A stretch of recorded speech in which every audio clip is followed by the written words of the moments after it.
I was still half asleep when the emergency alert blared from my phone. The sound ripped through the room like a fire alarm. I jolted up, heart pounding, hands scrambling for the device. The screen glowed red. Emergency alert. Do not exit your home. Lock all doors and windows. A biohazard containment failure has occurred in Grafton Hollow. Shelter in place until further notice. For a moment, I just stared at it. I read the message again and again. Then I got up and looked out my bedroom window. The apartment complex was dead quiet, but a few porch lights flicked on, one after the other, like dominoes. Curtains shifted. Someone opened their door. I lived in a small housing unit on the south edge of town, just outside of downtown Grafton Hollow, a forgotten place nestled between farmlands and back roads. You'd miss it if you blinked while driving by. No one important ever came here. That was part of its charm, or maybe its curse. My roommate Milo came out of his room rubbing his eyes and holding his own phone. "You see this?" he asked. "Yeah," I said. My voice came out hoarse. "What the hell does it mean? Containment failure?" "No clue," Milo muttered, stepping to the window. "I didn't even know we had any containment facilities in Grafton." We stood in silence for a moment, watching the complex come alive. It was 2:08 a.m. Everyone was awake now, drawn to the glow of their screens, the same alert flashing in blood red. Our unit faced the main access road. I saw at least 6 people outside already, stepping into their yards, looking around like they expected someone to explain what was going on.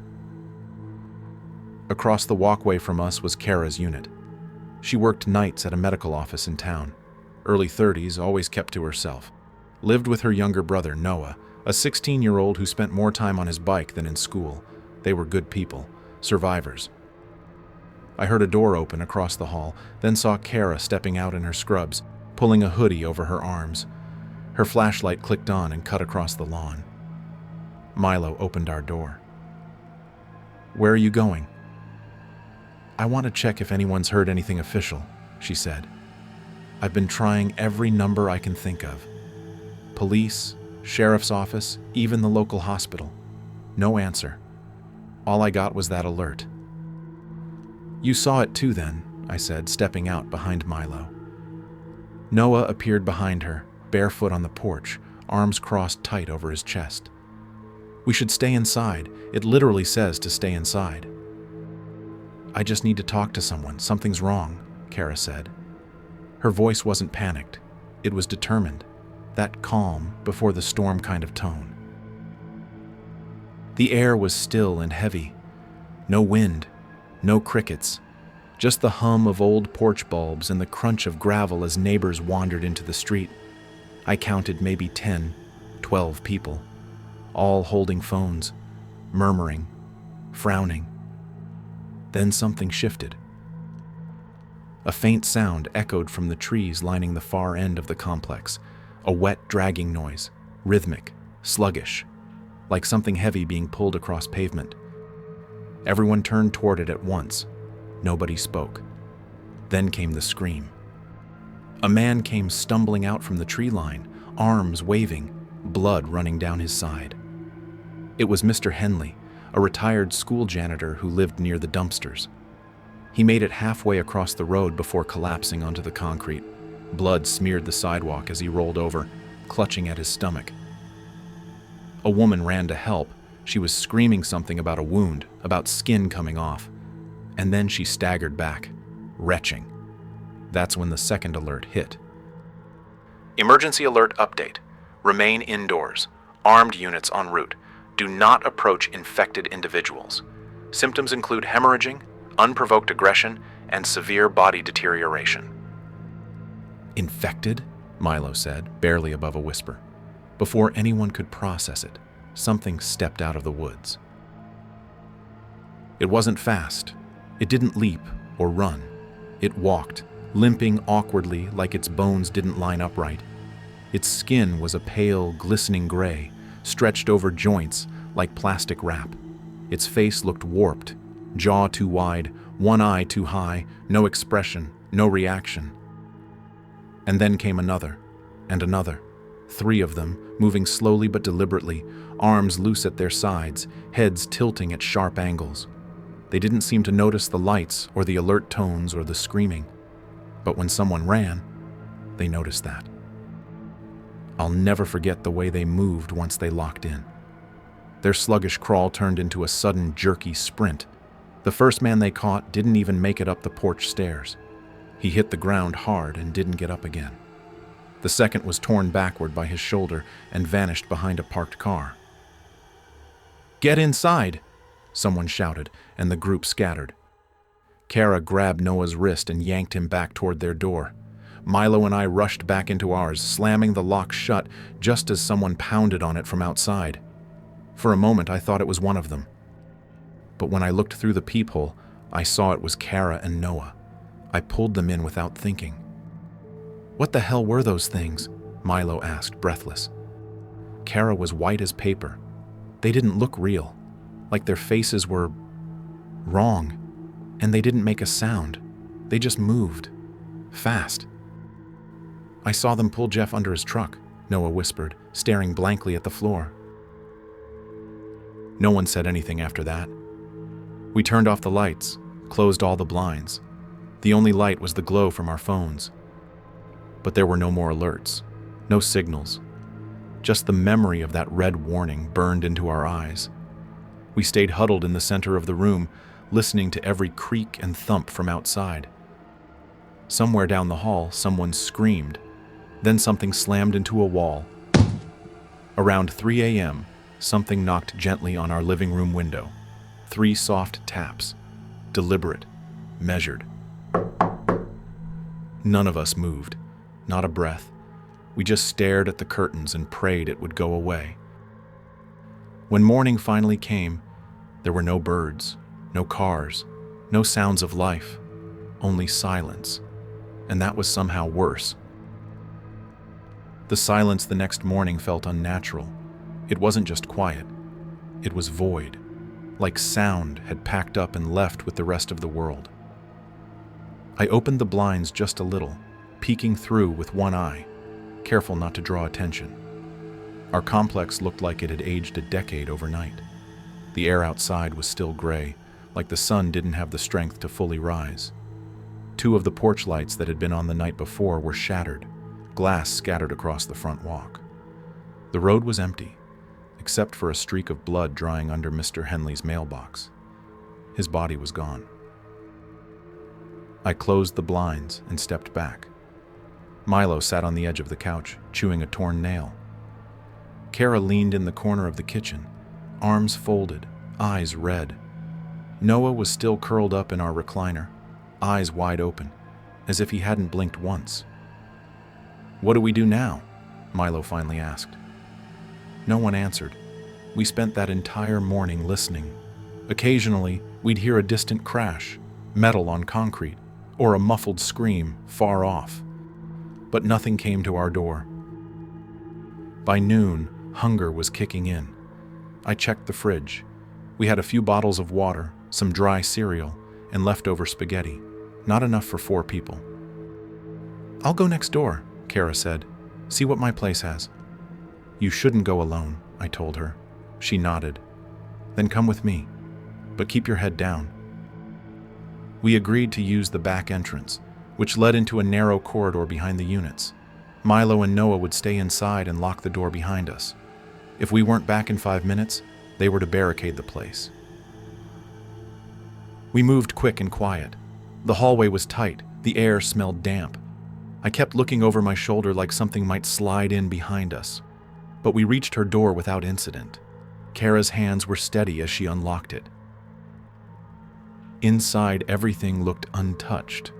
Neat. Her brother's half-done homework was still on the table. The answering machine blinked red with missed calls, all probably from the night before, but the power was dead. No lights, no response from any switch. I helped her bag up canned food, water bottles, and medical supplies, bandages, painkillers, gloves. Then I saw her pause at the window. "What is it?" I asked. "Across the lot. Look," she said, and pointed. I crept beside her and followed her gaze. Near the edge of the complex, behind a row of bushes, two people were walking. A woman and a man. Normal at first glance, upright, steady, but there was something off. Their clothes were torn and wet. Their heads twitched unnaturally every few steps, like a glitch in a video. The woman's right arm dangled uselessly at her side, broken or detached. And they weren't wandering. They were walking in a straight line toward one of the units. "They look normal," I said. "Not normal enough," she replied. As we watched, the man at the front door must have heard them. He stepped out, waved at them cautiously. Hey, do you know what's going on? Are you okay?" The woman lunged before he could even finish his sentence. She moved like she'd been yanked by a cable. 1 second upright, the next on top of him. He screamed and tried to shove her off, but the man following her joined in. Within seconds, both were biting, tearing, clawing. We ducked away from the window, the sound of the man's screams echoing like sirens in our heads. Kara grabbed the bag and ran for the back door. I followed, breath caught in my chest. Every second felt like a rope tightening around my ribs. We made it back without being seen. Inside, Milo and Noah looked up, pale and shaking. "You heard that?" Milo asked. We nodded. "They're not people," Kara said, putting the bag on the counter. "I don't care what they look like. They're not." We took stock of everything we had now. Enough food to last 3 days if we rationed. Water, maybe 5 days. It wasn't much, but it gave us time. And time meant options. That night was worse. The sky turned from gray to charcoal. The temperature dropped. Around 9 p.m., the building began to creak. Not the usual settling, this was deeper, heavier, like something was pressing against the outer walls. We killed the lights again, sat in the dark. No one spoke. At exactly 11:03 p.m., something moved on the front porch. We heard the boards groan, slow steps. Then a hand, or what sounded like a hand, dragged across the siding. No knocking this time, just the sound of something breathing outside the door. And then a whisper, a real whisper, too low to hear clearly but unmistakable, like a voice trying to form words it didn't understand. Milo covered his mouth. Noah's eyes watered. Kara reached out and gripped my hand tight enough to leave a bruise. The whispering stopped, the steps retreated, but we didn't sleep. The next morning, we found out someone else had survived. Milo spotted a signal mirror flashing from across the complex, up on the roof of the old maintenance shack. It was Hank, the groundskeeper who lived in the tool shed and mostly kept to himself. He was in his 60s, maybe older, always wore a trucker hat and smelled like pine oil. We hadn't seen him since the first night. He was alive and signaling us. We waited until the path looked clear, then made our way over. Same plan as before. Kara and I would go. Milo and Noah would stay and watch. We kept to the back again, ducking behind fences and low shrubs. It was quiet. Too quiet. I kept waiting for something to burst out of the shadows. We made it to the shack. The door was unlocked, slightly ajar. I pushed it open slowly, calling his name. "Hank?" A sound came from above. Then the ceiling creaked, and a ladder dropped down. He was up in the attic crawl space, pulled us up quickly and shut the panel behind us. He'd turned the space into a kind of bunker, dry goods, water jugs, even an old radio rig powered by a car battery. "You two okay?" he asked. "You're the first people I've seen still moving like humans." "What the hell is happening, Hank?" Kara asked. He looked at us for a moment, then sighed. "Ain't no biohazard facility in Grafton. Not one. But 20 miles north there's an unlisted military compound. Used to be research. They said it shut down years ago." "But it didn't?" I asked. He shook his head.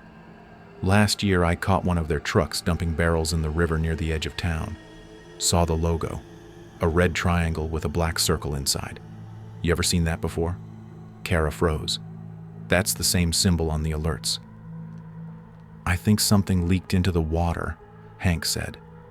Or the air. I don't know. But what's out there now? That ain't natural. And they're not fixing it. They're letting it burn. His eyes dropped. We're part of the containment. Hank's words hit like a hammer to the chest. We weren't survivors. We were witnesses. And the people running the show? They weren't coming to help us. We were sealed in, like a petri dish under a microscope. Nothing was getting in, and sure as hell nothing was getting out. For a few seconds, none of us said anything. Kara leaned against the wooden beam of the attic wall, chewing her lip, her hands trembling despite her calm. I sat on an overturned milk crate, still absorbing what Hank had said. They're letting us rot in here, I muttered. Hank nodded, eyes fixed on the small radio beside him. I've been trying to reach anyone on this damn thing for 2 days. No response.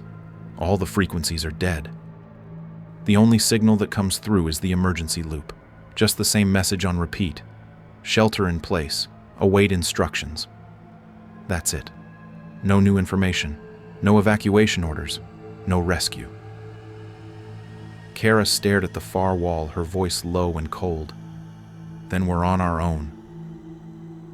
We gathered what Hank could spare. A small duffel with extra bottled water, 2 cans of beans, a folding utility knife, and one of his old CB radios powered by a battery brick. As we climbed down the ladder and slipped out of the shack, the air outside felt denser, heavier, not like humidity, more like being watched, like the sky itself was pressing down. We stayed low as we made our way back to the unit, cutting behind the dumpsters and ducking beneath windows.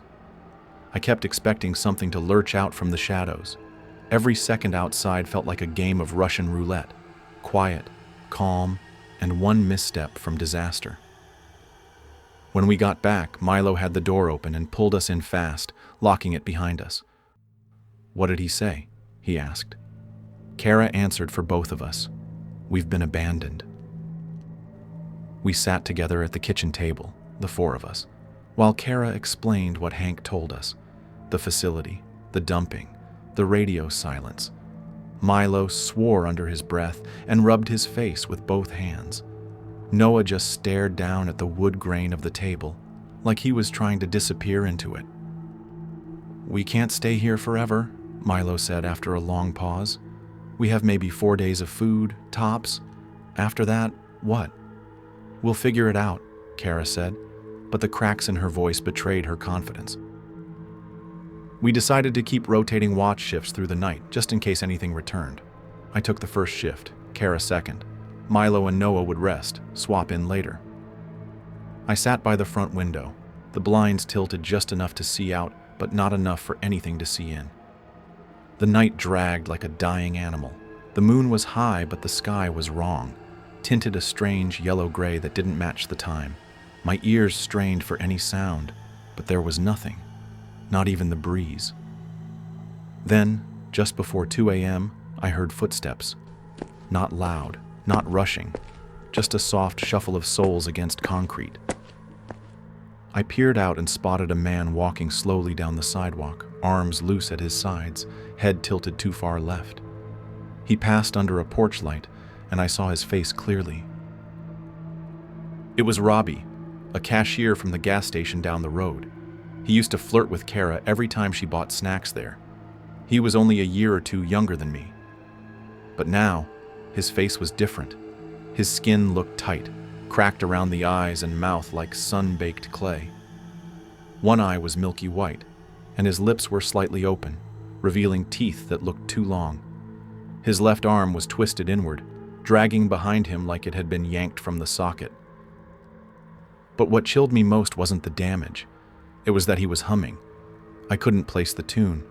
Something soft, childlike, just a string of broken hums and murmurs, over and over again. And he wasn't alone. Behind him came another, then another. a slow parade of twitching, fractured bodies moving like wind-up dolls down the center of the complex. Some bled openly. Others had skin peeling in wide, loose sheets. One woman's jaw hung free on one side, swinging slightly with every step. Still, they walked. Still, they hummed. I backed away from the window, heart pounding, stomach twisting. I didn't wake the others. There was no point. They were just passing through. No sign they knew we were inside. But I didn't sleep either. When Kara relieved me for second shift, I whispered what I saw. She didn't flinch, just nodded and took my place by the window. The next morning, we found out someone had broken the pattern. A boy named Dylan lived in Building C, farther back in the complex. He was a few years older than Noah. They used to skate together, drink behind the shed. Turns out Dylan didn't follow the shelter-in-place order. His parents were already gone. They'd left the house sometime during the first alert. Dylan stayed, holed up in their garage, eating through canned ravioli and old junk food. But at some point, he must have gotten desperate. Noah spotted him in the distance, waving from the rooftop of Building C. We used the radio Hank gave us to make contact. Static at first, then Dylan's voice crackled through. "You guys alive?" he asked. "Please tell me I'm not the only one left." We arranged a meetup. Same plan. Kara and I would go. This time we'd cut through the rear alley that snaked behind the maintenance garage. Dylan would lower a rope from the rooftop. We'd grab supplies, exchange info, get a better view from higher up. It took us 15 minutes to make it to his building. The alley smelled like rot, old garbage, spoiled meat. I tried not to think about what might be around the corner of every shadow. When we reached the fire escape, the rope was already dangling down. Kara went first. I followed. The climb wasn't long, but every second with my back exposed felt like standing on a target.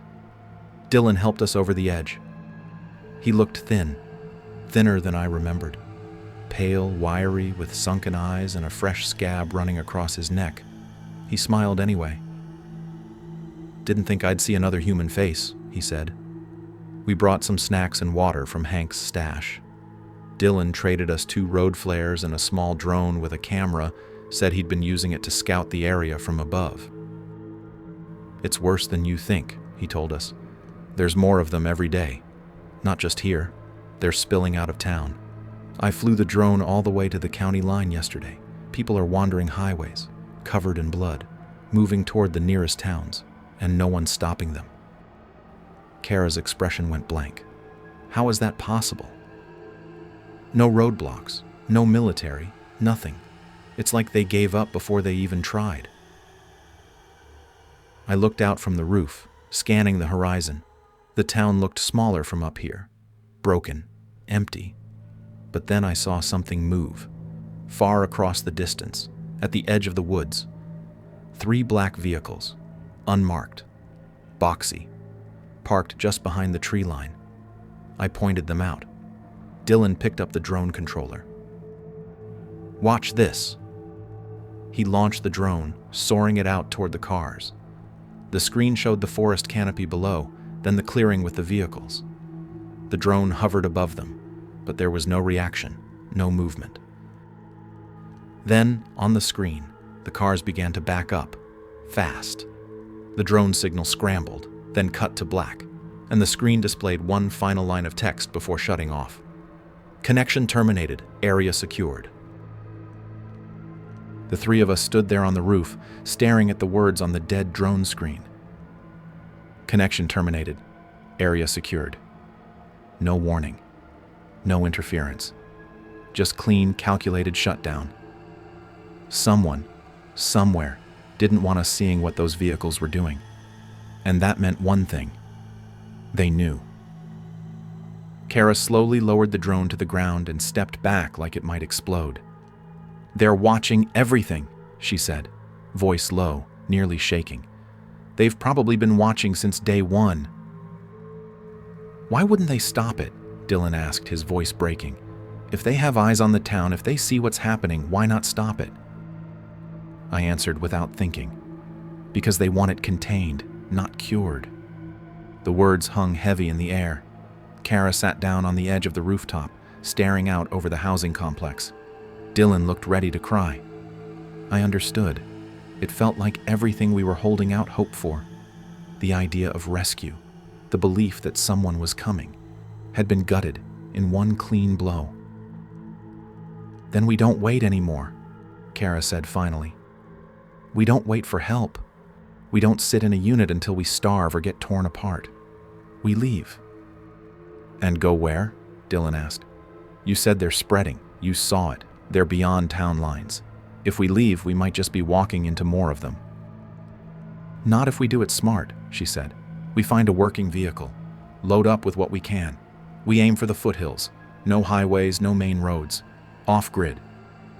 If they're watching towns, they're not watching the wild. It sounded desperate, risky, but the longer I thought about it, the more it made sense. We'd lasted 4 days. Our food wouldn't stretch another 4. Staying wasn't survival anymore. It was waiting to die. We told Dylan to pack what he could. 1 bag, nothing more. We'd return to our place, fill up our own, and meet back here before nightfall. Dylan nodded and disappeared inside. Kara and I retraced our path back through the alley, keeping our heads low. The air smelled worse now, more sour, like decay in a plastic bag. As we turned the corner, we heard something that made us both freeze. A soft click. Then another. Footsteps. Close, but not on the concrete. On glass. We ducked behind a rusted-out dumpster just in time to see one of them come into view. It was a woman, or what was left of one. She walked barefoot across the shattered remains of a window pane. Bloodied soles, skin stretched so tight you could see the muscles flex underneath.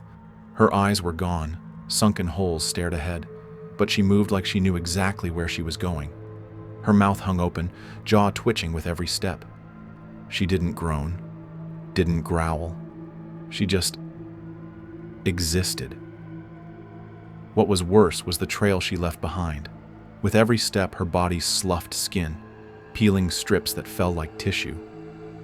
Her right shoulder was entirely raw. You could see bone through the meat. And still, she walked. No pain, no hesitation. She passed within 5 feet of us and never looked down. Once she was gone, we waited 5 minutes before moving again. By the time we got back to our place, I felt like my blood had gone cold. Milo opened the door fast when he saw us coming. Noah was in the kitchen, a backpack half full of food. "You're back late," Milo said. "Ran into one," Kara replied, setting her bag down. "Didn't notice us." I went to the bathroom, splashed cold water on my face. I stared at myself in the mirror for a while. I looked older, hollowed out, like something had scraped the color out of my eyes. In the main room, we packed fast. 1 bag per person, essentials only, food, meds, first aid, flashlights, batteries. I found my dad's old camping hatchet under my bed. Rusted, but solid. I tucked it into my belt. Milo grabbed a crowbar from the storage closet. Noah carried a kitchen knife in a duct-taped sheath. It was sloppy, but it would have to do. By late afternoon, we made it back to Dylan's building. He wasn't on the roof. We waited 20 minutes. Nothing. Kara banged on the rooftop hatch with her flashlight. "Dylan, it's us!" Silence. Something was wrong.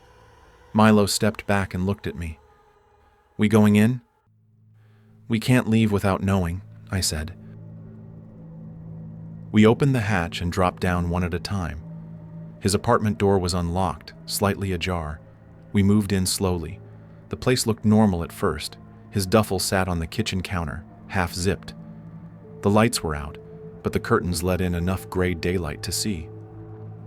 "Dylan," I called. No answer. We turned the corner into the bedroom and stopped. Dylan was slumped in the far corner, knees to his chest, arms wrapped tight around them. His mouth was open, twitching. His eyes were glassy, staring through us. His shirt was torn at the shoulder, revealing a deep bite mark. Not fresh, infected. Already black around the edges. Jesus Christ, Milo whispered. He's turning. Kara moved cautiously forward, crouched next to him. Dylan, can you hear me? His mouth moved, slow, slurred. Was in the house. Didn't feel it. She looked up at me and shook her head. He's close. What do we do? Noah asked. His voice was shaking. There wasn't time for a debate. If he turned here, in this room, one of us wouldn't walk out. Maybe more. I walked over to the counter and picked up the flare Dylan had shown us yesterday. Then I walked back into the room, knelt beside him, and placed it in his hands. He looked at me, just for a second. Clear eyes. Thank you, he whispered. We left him there. We shut the door. We didn't lock it. He didn't ask us to. But before we stepped out of the apartment, I heard the sound of the flare being struck. Then a low gasp, then nothing. We returned to the rooftop. From there, we scouted a path, weaving between buildings, hugging the fences, moving toward the edge of town where the repair lot sat. There were at least 3 vehicles parked there. Maybe one would run. Tomorrow morning, Kara said. First light. That's when we move. That night, none of us spoke much. We sat on the roof for hours. Milo smoked through half a pack. Noah stared into space. Kara wiped her knife clean over and over. I watched the horizon. At 3:14 a.m., we saw something we weren't supposed to see. A flare, bright red, shot into the sky from the center of town. A signal, a call, or a warning. Kara stood slowly. That was near the courthouse. That's where the emergency shelters are, Milo said. Maybe someone's still alive, I offered. Or maybe, she said, someone just made noise. A lot of it. None of us slept. The flare haunted the sky for a long time. It rose in a clean arc, a brilliant red slash against the gray clouds, then lingered like a wound that wouldn't close. Even after it burned out, I could still see the afterimage burned into the back of my eyes. No one said it aloud, but we all thought the same thing. It was suicide. No one smart would have lit that up. Not in this place. Not with them crawling through the streets like silent termites in the walls, but the thought that someone might still be alive, someone desperate enough to scream into the sky. It stirred something we hadn't felt in days. Hope. Dangerous, blinding hope. We should go check it out, Milo said sometime after 4 a.m. He stood with his arms crossed, backpack already strapped.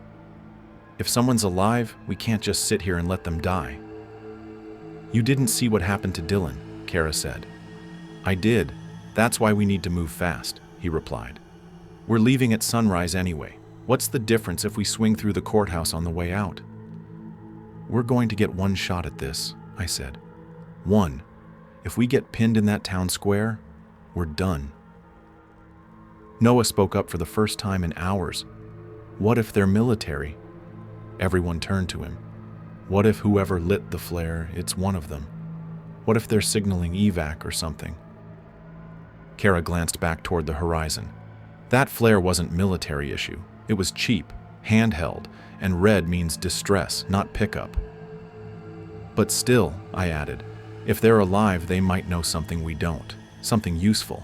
If they're dead, we keep moving. After a long pause, Kara gave a nod. First light. We go. The sun rose like it was ashamed to show its face. A soft orange glow filtered through the haze. It didn't feel like morning. It felt like the world had hit pause. Time still moved, but only just. We moved down from the rooftop, staying off the main paths. The complex was mostly still, no movement in the yards, no sign of the infected, but every corner still held weight. Every shadow pulled at my nerves. We stuck close to fences and low walls, cutting behind the old postal depot and looping toward Main Street. The town square sat in a shallow bowl of buildings: City Hall, a gutted movie theater, a shuttered diner, and the courthouse. The flare had gone up from behind the ladder. We paused 3 blocks out. Kara held up her hand and pointed ahead. I followed her gaze. One of them stood motionless in the middle of the intersection. Not walking, not searching, just standing. Its head was tilted up, mouth slightly open, as if breathing in the morning air. Blood covered its chin and neck. Its arms hung limp at its sides. It didn't twitch or sway like the others. It was waiting. We ducked behind a half-collapsed mailbox and held still. After 5 minutes, it hadn't moved. Kara leaned in close to whisper, "We go around, back route." We backtracked down an alley filled with garbage bins and broken crates, hopping a fence into someone's overgrown backyard. From there, we followed a narrow path behind 2 houses, finally coming up on the side of the courthouse. The flare had definitely come from here. A scorched red canister still sat smoldering on the cracked pavement. But there was no one here. We scanned the windows. Nothing. No figures. No movement. "Maybe they went inside," Noah said. Kara approached the back entrance, hand on her knife. The door was wedged open an inch, held in place by a cracked brick. Inside was pitch black. I clicked on my flashlight and followed her in, the others trailing behind. The beam of light cut through the dust like a blade. The interior looked abandoned, old wooden furniture overturned, filing cabinets cracked open. Papers were strewn across the floor, covered in footprints. Then we heard it, a soft thump from above. Someone was here. We crept up the stairs, one careful step at a time. The sound came again, rhythmic, spaced, like someone pacing. We reached the 2nd floor and turned the corner. A man stood at the end of the hall. He looked normal, filthy, blood-stained, but breathing. His left pant leg was torn, and a deep gash ran from knee to ankle, wrapped in a makeshift bandage. He had a crowbar in one hand and a small lantern in the other. He turned, startled by the lights. "Jesus," he said, "you're real." We all froze. "You lit the flare?" Kara asked. He nodded, laughing nervously. "Didn't think anyone would actually come. Thought I was the only one left." "Who are you?" I asked. "Name's Davis. Used to work maintenance down at the fairgrounds. Been holed up here since the 2nd night. Ran out of food yesterday." Milo stepped forward. "You alone?" Davis hesitated. "Not exactly." He pointed to the office behind him. "Found a woman yesterday. She was different, not like the others. She talked, coherent. Said she escaped from the north sector, wherever that is." "Is she infected?" Kara asked. "I don't think so," he replied. "No wounds, no fever. Just strange." We followed him into the office. A woman sat on the floor in the corner, knees pulled to her chest. Mid-30s. Blonde hair matted with dirt. Her eyes twitched every few seconds, flicking toward the windows, the walls, the floor. She looked up at us and smiled. "You're from the housing block," she said. "I saw your lights." Kara crouched beside her. "Are you okay?" The woman nodded slowly. "They were testing something. I don't know what. I cleaned the labs, that's all. But it got out. Spread faster than they expected." "What was it?" I asked. Her eyes glazed slightly. "They said it was for regrowth, rapid cell regeneration, fixing brain trauma, nerve damage. But it went wrong. Something about the proteins. It wouldn't stop replicating, started reanimating dead cells, making the body think it was alive even after it was gone." "And the military?" Milo asked. "They quarantined the lab, but it was too late. They called it a Tier 5 loss. That means they wiped the whole zone. Anyone left is part of the cleanup." Kara stood slowly. "We need to go. Now." "Take her with us?" I asked. She looked over at the woman, then back at me. "No, she knows too much. And if she's lying, we're walking into a trap." Before anyone could argue, a sound shattered the moment. A long, wheezing moan. Not from the hallway, from inside the room. We turned just as Davis collapsed. The woman stood above him, her crowbar in hand, soaked in blood. Her smile was gone, her eyes blank. Milo lunged and slammed her against the wall. She shrieked, a sound that wasn't human, and clawed at his face. I grabbed her arm, felt the inhuman strength behind it. "She's turning," Noah screamed. Kara didn't hesitate. She drove her knife into the woman's throat. The shriek turned into a gurgle. She dropped to the floor, limbs spasming. Then nothing. Davis didn't move. His chest wasn't rising. "Check him," Kara said. I knelt down. "He's gone." Milo stepped back, breathing hard, blood trickling down the side of his face. "I think she bit me," he whispered. Everyone went still. For a moment, the world went still again. No one breathed. No one moved.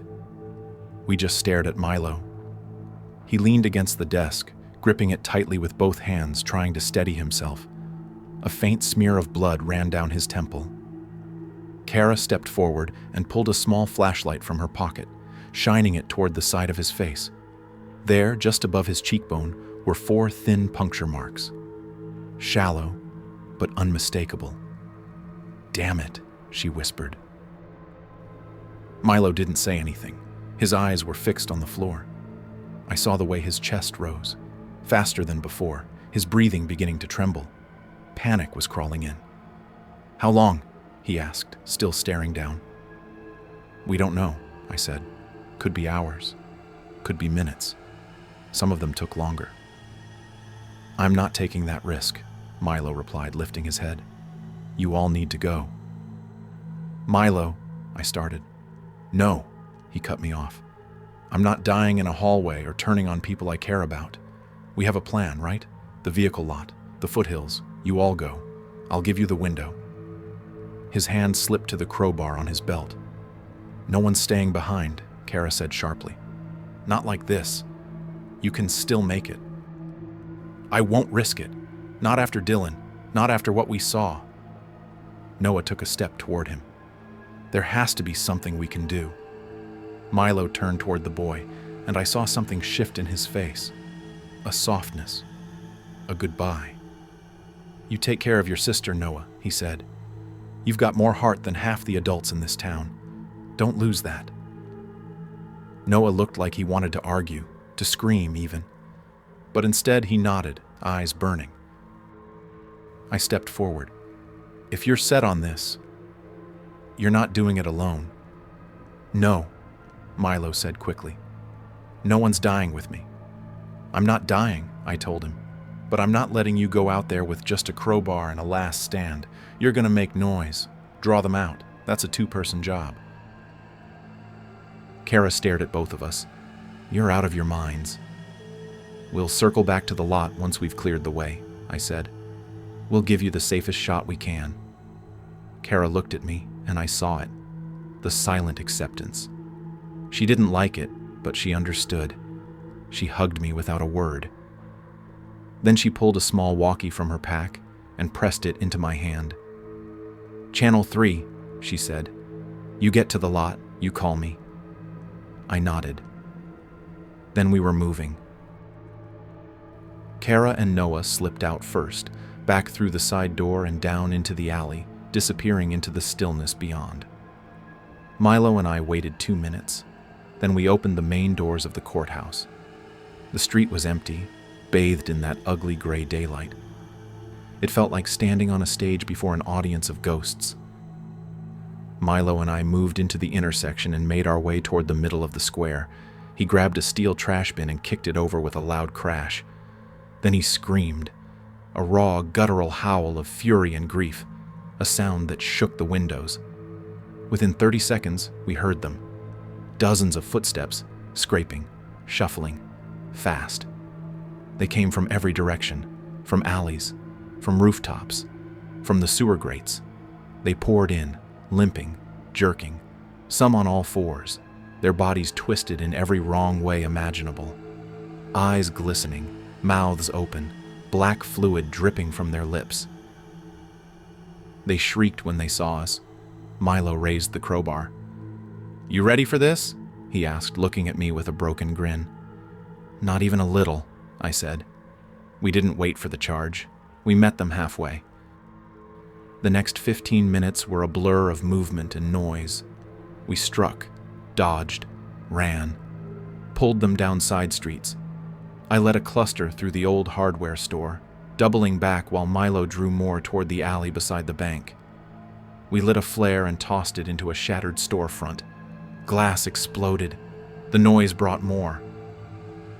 At one point, I saw him standing on top of a car, swinging the crowbar in wide arcs, blood spraying with each hit. He looked like a man already gone. Not suicidal, just free.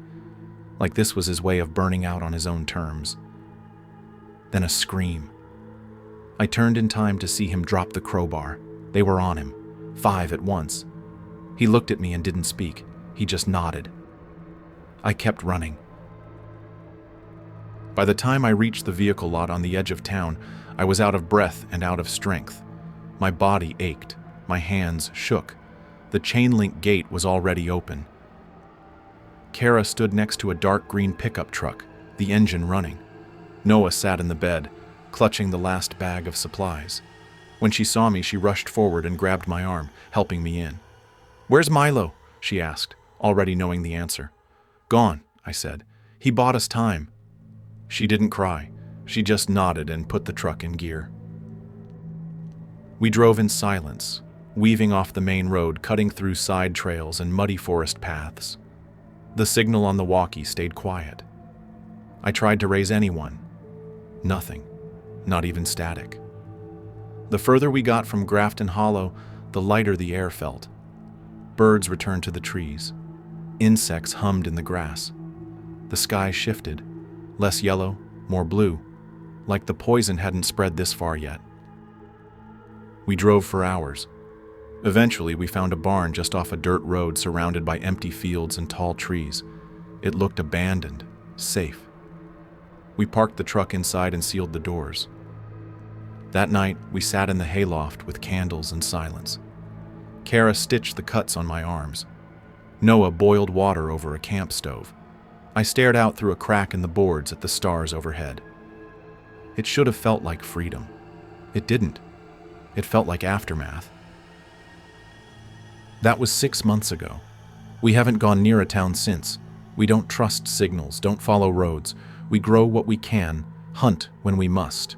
The infection still spreads. Slower now, but steady. Every few weeks we see smoke on the horizon or hear stories from other stragglers passing through. Somewhere out there, the people responsible are still watching, still lying, still waiting for this to disappear. But we haven't. We remember everything. I remember Grafton Hollow. I remember the first alert. And every time I close my eyes, I still hear it buzzing in my ears. Cold, robotic, final. Emergency. Alert. Do not exit your home. Lock all doors and windows. A biohazard containment failure has occurred in Grafton Hollow. It wasn't just a warning. It was a sentence.